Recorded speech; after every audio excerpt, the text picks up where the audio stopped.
Why settle for teenage angst in the world of vampires and werewolves when you could include every fantasy and religious creature in the entirety of the universe? Ever.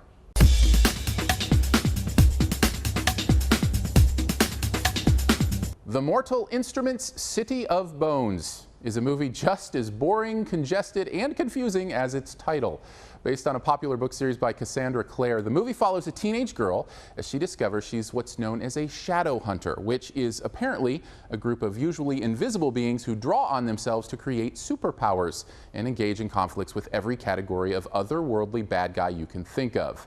We journey with her as she discovers her place in that world, as well as how her family history plays into the security of the Earth's other inhabitants, known to the shadow hunters as muggles. I mean, mundanes, whatever. Don't get me wrong, I'm sure the book might be a good read, but this movie is not a good watch. Borrowing liberally from Harry Potter and Twilight, probably more from the latter, the movie feels like a muddled mess of cliché and tween money grabbing. Still, I have to admit, it's not fully without its charm. Despite its best efforts, the movie did manage to draw me in one way. Let's call it the best thing for argument's sake.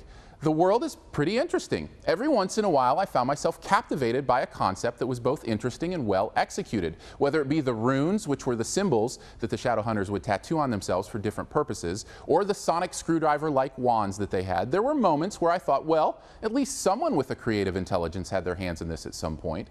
I also thought that many of the visual effects were well executed, even if the scenes they were used in were often made unwatchable by the confusing mess of monsters that participated.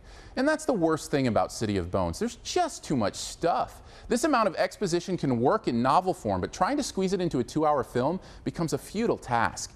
It makes for alternating scenes of mile-a-minute action and nattering story development. It makes the whole viewing process feel like trying to watch someone learn to drive a stick shift. Lots of starts and stops and screeches and sputters.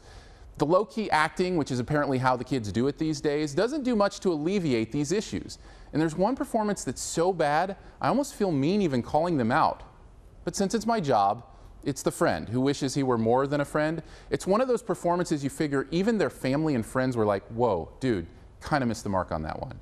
Overall, if you're a fan of the book, you might find a way to enjoy this. The world has some interesting quirks to it, and it seems well realized visually. Otherwise, I doubt you're going to find much use in plowing through this cliched, confusing, and boring piece of film. The rune I would write on this movie is a D+, and hopefully the power it gives us is that we won't have to see it. For more reviews, you can check out yourmoviefriend.com or join the conversation at the Your Movie Friend Facebook page. As always, feel free to subscribe at YouTube to be notified as soon as new reviews are available. Just click that subscribe button now.